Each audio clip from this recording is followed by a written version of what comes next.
A woman kneels in a riverside settlement, 9,000 years before anyone will call this place Pakistan. She is not a healer, she is a bead maker. In her hand, a small flint drill, the same one she uses to bore holes through shell and turquoise for jewelry. Today she is pointing it at a mouth instead.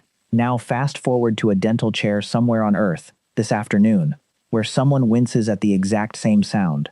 What if the first dentist in human history was never trained to fix teeth at all? Here's the strange part.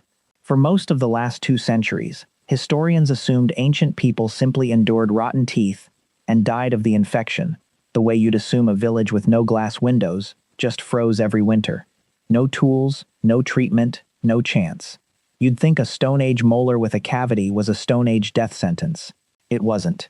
In 2001, at a Neolithic graveyard called Mehrgarh, in what's now Pakistan, archaeologists pulled human jawbones out of the ground and found something that did not belong. Molars, the big back teeth built for grinding, with holes drilled straight down into them. Clean, round, deliberate holes. Not decay, not damage from chewing grit. Holes made on purpose, in a living person's mouth, roughly 9,000 years ago. That's older than the wheel, older than writing, older than the pyramids by 4,000 years. The team, led by researcher Roberto Macchiarelli and published in the journal Nature in 2006, examined 11 drilled molars under magnification and matched the tool marks to something specific. The exact grooves left by the flint bead drills these same people used to bore holes through stone beads for necklaces. Someone had taken the jewelry tool, aimed it at a diseased tooth, and gone to work removing the rot. Before metal, before writing, before the concept of a doctor even existed.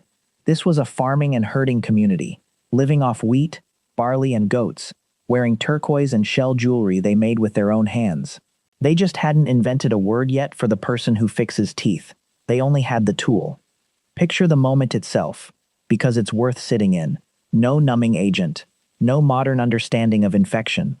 Just a person, another person's face inches from theirs, and a spinning stone bit grinding into bone, probably held steady between the knees like a fire-starting drill. It would have hurt in a way most of us will never have to imagine. And yet several of these teeth show healing after the drilling, meaning the patient survived, kept chewing, and the tooth kept working for years afterward. Somebody in the Stone Age had a better dental follow-up rate than some modern clinics. And there's a reason a graveyard like Mehrgarh has so many bad teeth to study in the first place.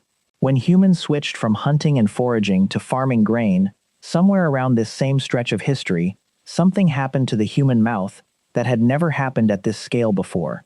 Wild diets are tough, fibrous, low in sugar. Farmed grain, ground into flour, and cooked into paste-like foods, sticks to teeth, and breaks down into sugars right there in the mouth.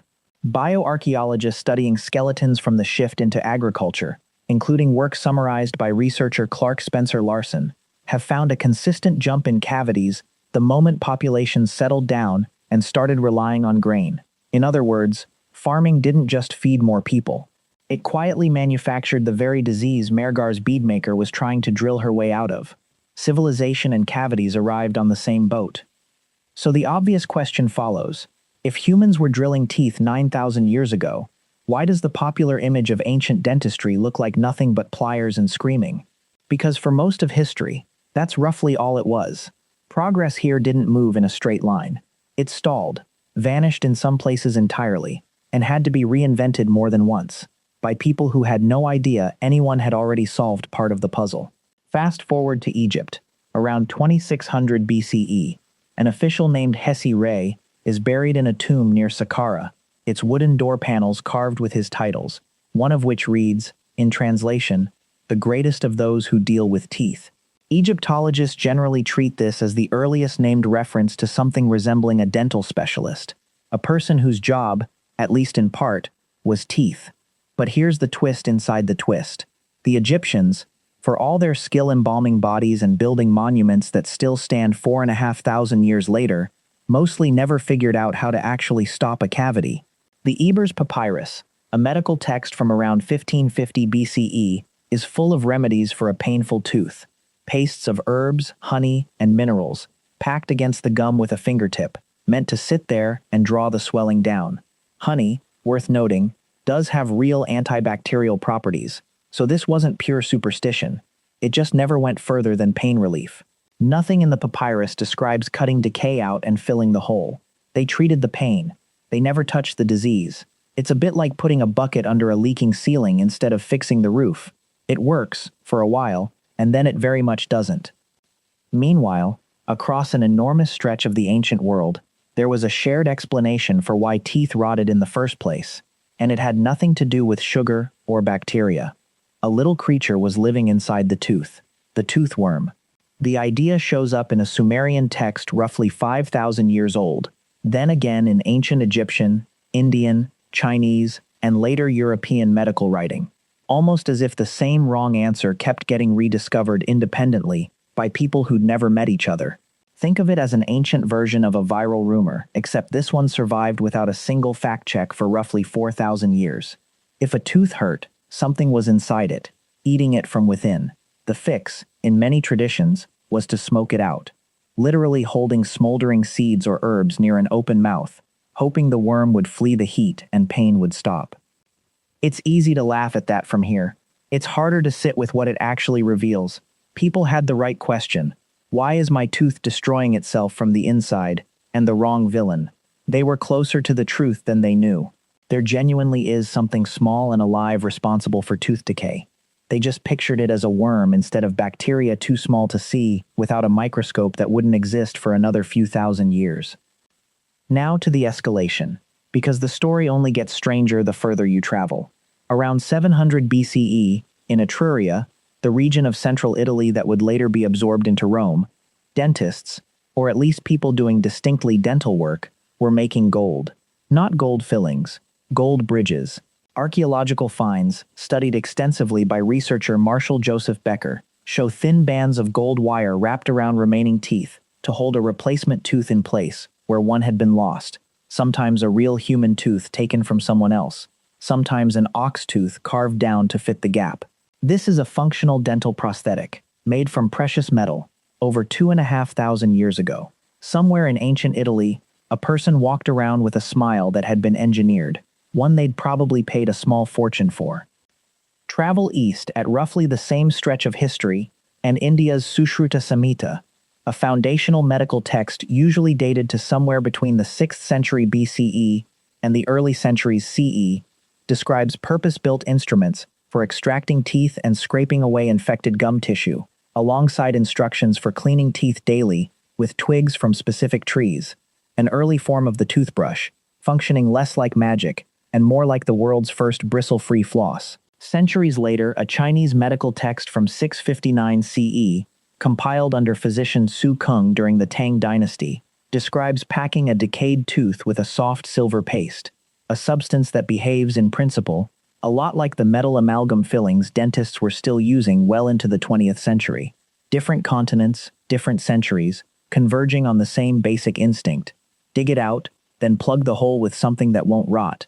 Then, in Rome itself, a physician named Aulus Cornelius Celsus wrote down, in his medical text De Medicina, actual extraction technique, how to loosen a tooth before pulling it, how to use lead forceps so you didn't crack the surrounding bone, and even early attempts at cauterizing an abscess, a pocket of infection that had built up under the gum, essentially the ancient version of a small, tender balloon of pus your own body was desperately trying to wall off before it spread. Picture the scene Celsus is quietly describing, a patient braced against a stone bench, a physician's assistant holding a bronze basin, forceps heated over coals nearby, no waiting room, no magazines, just the sound of metal against metal, and someone's very audible opinion of the whole procedure. Celsus wasn't guessing. He was documenting a method other physicians in the empire could repeat, tooth after tooth, patient after patient, across an empire that stretched from Britain to Syria. Here's the twist that changes how you see all of it. None of this, not Mergar's drill, not Egypt's honey paste, not India's twig brush, not China's silver packing, not Etruria's gold bridges, not Rome's forceps, actually solved the disease itself.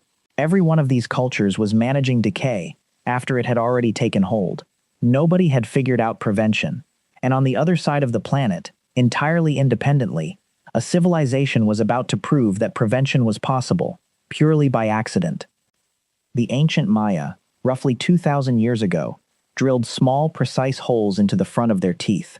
Not the back molars where decay tends to hide, but the visible front teeth, on purpose, for status and beauty.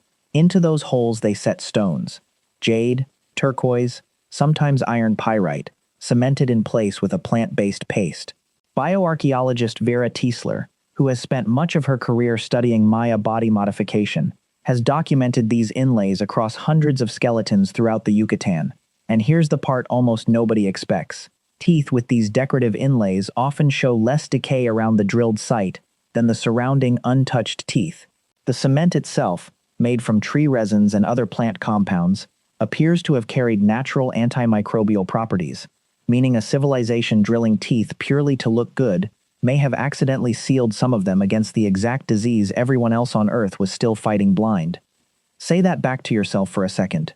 The cultures trying hardest to cure tooth decay, with honey, with smoke, with silver, with gold, generally couldn't. The people who weren't trying to cure anything at all, who just wanted a turquoise smile, may have stumbled into something closer to a real fix. For a long time, that's where the story stopped. Archaeologists knew the inlays existed. They knew, from simple visual inspection, that the drilled teeth often looked healthier than expected. Nobody could say why. It looked like a coincidence. Maybe just a side effect of the wealthy elites who could afford jade also eating a slightly different diet. Then came the complication. Chemical testing showed the cement itself wasn't simple mud or wax, the way early researchers assumed. It was a deliberately prepared mixture, and it wasn't inert. Now the bridge, because this isn't only a story about the past. In 2012, researchers analyzing residue from those ancient Maya dental cements identified plant-derived compounds with measurable antibacterial and anti-inflammatory activity. The same broad category of property modern dentistry now chases in newer bioactive filling materials, designed to actively fight bacteria at the site of a cavity, instead of simply plugging the hole. Today's dental researchers developing these next-generation composites are, in effect, chasing an outcome a Maya artisan may have stumbled into 2,000 years ago. With tree sap and a jade bead, the tools changed. The problem, bacteria breaking down a tooth from the inside, never has. And the drill sitting in a modern dentist's hand still does, mechanically, exactly what that beadmaker's flint bit did at Mergar. Spin fast enough to remove what shouldn't be there. The toothworm, for what it's worth, didn't get killed off by one single discovery either. It took until 1728, when French physician Pierre Fauchard, often credited as the founder of modern dentistry, published Le Chirurgien Dentiste, and laid out, in careful detail, that decay was a physical, chemical process, not a creature hiding inside your jaw. 4,000 years of the same wrong story, ended by one book, written by one very patient man. So think back to that riverside settlement, and the flint bit spinning into bone. That same instinct. Take whatever tool is in your hand, and use it to remove what's hurting you. Never left us. It just kept getting better tools to work with. Somewhere right now, someone is sitting in a chair listening to that exact same whirring sound, and the disease being treated is, underneath it all, the same one. Your teeth, this year, right now, are still fighting the same bacteria the Maya accidentally outmaneuvered with a jade bead, and the Egyptians could only numb with honey. Not a distant relative's teeth. Not humanity's teeth in the abstract. Yours. The next time you wince at a dentist drill, you're not experiencing something new.